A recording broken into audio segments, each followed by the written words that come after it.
Slay Talks 2296 asks that please make a video on Buddhism and Jainism unity with Sanatan, as many make videos and try to create communal tension between them. This comment, along with others like who wiped out Buddhism and Buddhists from the Indian subcontinent and who destroyed Buddhist temples in India, shows how curious people are about our shared history. At the same time, we see heartwarming comments like we Buddhists stand with our Hindu brothers and sisters.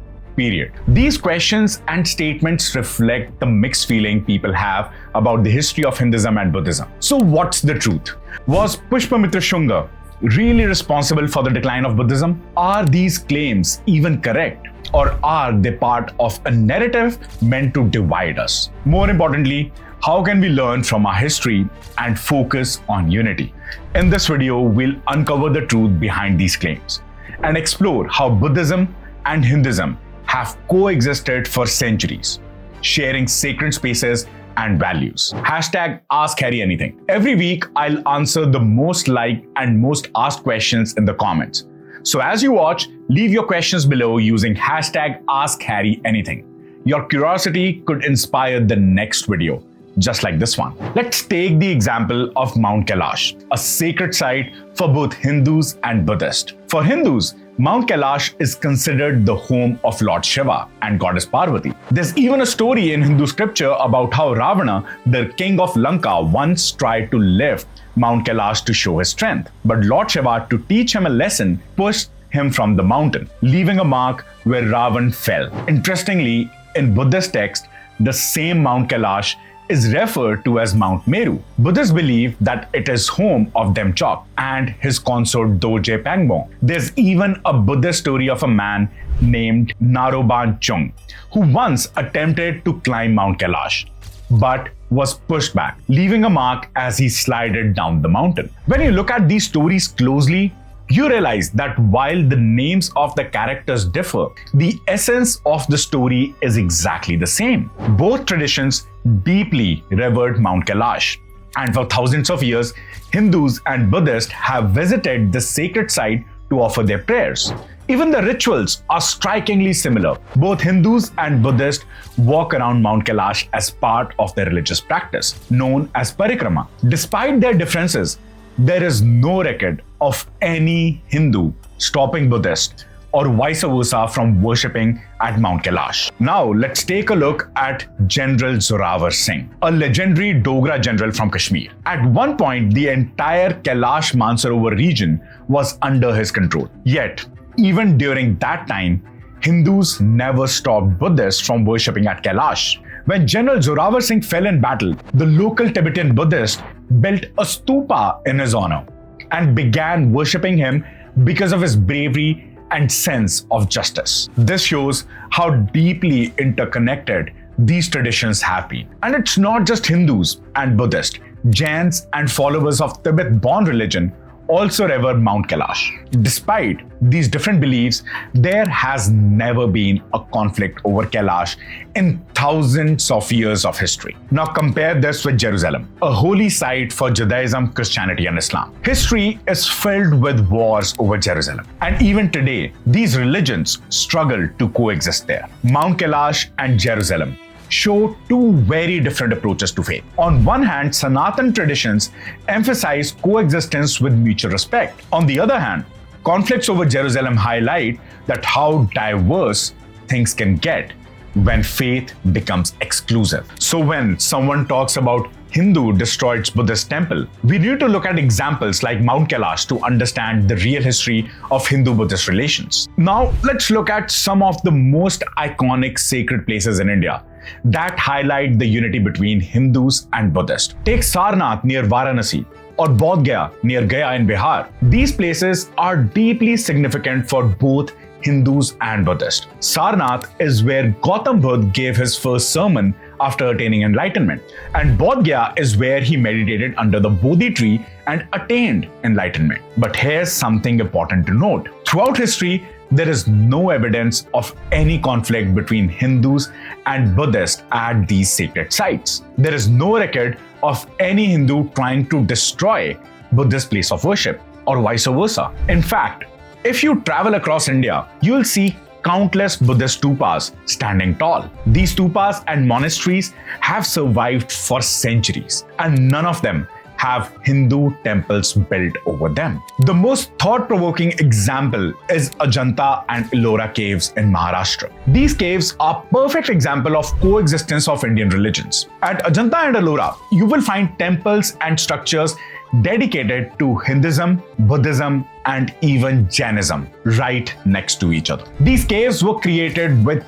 incredible craftsmanship and devotion, showing how these religions thrive together. It's a proof of how Indian traditions have always respected and embraced diversity. But the harmony didn't end here. Even during the time of invasions, like during the rule of Mughal Emperor Aurangzeb, these caves faced threats. Aurangzeb, known for his destruction of temples, sent his forces to destroy the monument of Ajanta and Ellora. But despite his efforts, the caves stood resilient, a testimony to India's rich history and enduring spirit of coexistence. And now let's discuss something that has really caused the decline of Buddhism in India. According to the Dalai Lama, the fall of Buddhism in India wasn't due to Hindu aggression, but because Buddhism became confined to monasteries. Over time, it moved away from the common people, making it easier for Islamic invaders to target and destroy it.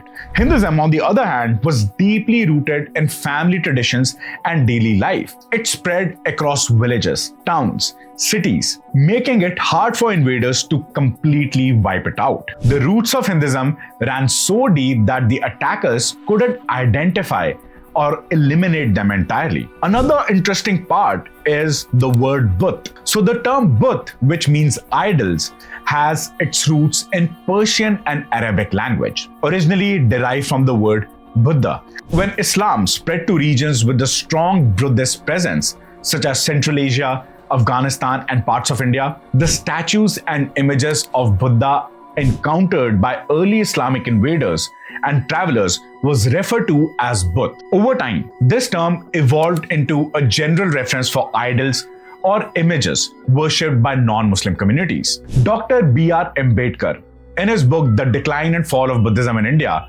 highlights how Islamic invasions played a significant role in the decline of Buddhism. He notes that Islam regarded Buddhism as a rival and targeted its monastic traditions and sacred sites. The word Buddh became synonymous with idol worship during this period, reflecting the Islamic invaders' hostility towards the Buddhist traditions and other idol worshipping practices in the region. This term was eventually adopted into Persian and other languages, influenced by Islamic culture, further embedding its derogatory connotation and broadening its use to describe all form of idol worship across the regions that they conquered. This wasn't limited to India alone. Buddhism faced destruction across regions like Bactria, Parthia, Afghanistan, Gandhar, Turkestan, and many parts of Asia. Monasteries, universities like Nalanda, Vikramshila, Udantapuri, and countless Buddhist temples were burned to the ground by invaders. Dr. Ambedkar also highlights another key point. He explains that the priestly class is essential for the survival of any religion. Unfortunately, the Islamic invaders targeted and destroyed the Buddhist monastic order, which was central to the religion. Without these monks and teachers, Buddhism struggled to survive. In contrast, Hinduism had the Brahmin priesthood, which was part of a family-based tradition.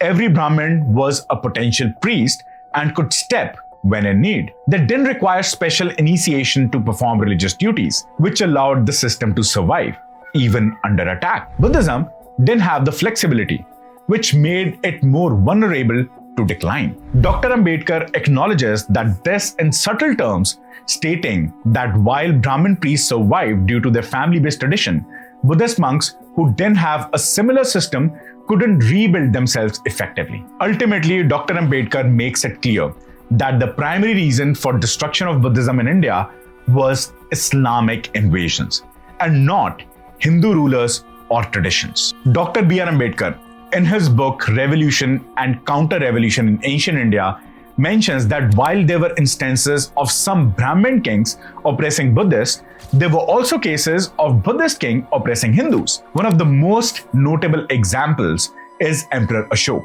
While he is celebrated as a great Buddhist ruler. Historical records suggest that during his reign, he banned Hindu rituals like yajna. Hindus and Jain scholars also lost royal patronage during his time. This shows that such tension, when they existed, were largely political and limited to a handful of rulers. The claim that Hindus destroyed Buddhist monasteries and stupas comes primarily from Marxist historians. These historians, instead of focusing on the documented Islamic invasions, tried to rewrite history to create a narrative of Hindu-Buddhist conflict. They argued that this was necessary to maintain the unity of India, but in doing so, they ignored or downplayed the atrocities committed by invaders. For example, the story of Pushyamitra Shunga, often portrayed as a Hindu king who massacred Buddhists and destroyed stupas, is based on a Buddhist text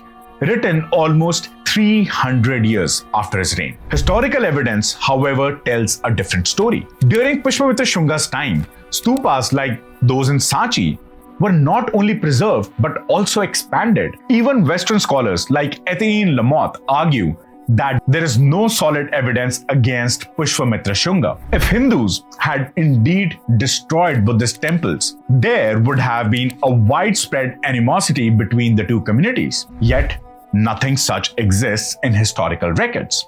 Let's take the example of the Mahabodhi temple in Bodh Gaya, built by Emperor Ashoka in 3rd century BCE. Later, Hindu rulers helped restore this temple and even reinstalled a Buddha statue in its sanctum. Alexander Cunningham, a British archaeologist, noted that the architecture of the Mahabodhi temple is heavily influenced by Hindu designs. Kings like the Pala ruler of Assam funded and maintained the temple. If Hindus were destroying Buddhist temples, how would such examples of collaborations and coexistence exist? Even beyond India, in Buddhist majority countries like Thailand, Tibet, Japan, South Korea, and Sri Lanka, Hindus are held in high regards. In Thailand, for instance, the king is seen as avatar of Lord Ram. South Korea, Buddhists trace their ancestry to Princess Suriratna of Ayodhya, who married a Korean king. In fact, when the foundation of Ram Janambhoomi temple was being laid in Ayodhya, Buddhist countries sent their sacred soil and water for the land to bless the construction. Now ask yourself, could such mutual respect and collaboration exist between two communities if one was systematically destroying the other's places of worship? This truth is the entire narrative of Hindu versus Buddhist, which is part of a larger conspiracy to divide India. New forms of literature, often referred to as atrocity literature, are being written to convince people that they were being wronged for centuries. The groups pushing these narratives are the same one responsible for atrocities against Buddhists in Vietnam and Korea. They are the same forces that wiped out Buddhist heritage in the regions like Afghanistan and Pakistan, destroying every trace of Buddhist legacy in these regions. If we fail to view history in a proper context and instead fall for such propaganda, we risk not just losing our unity, but also endangering the future of our nation and society. So what do you learn from this? Hinduism and Buddhism share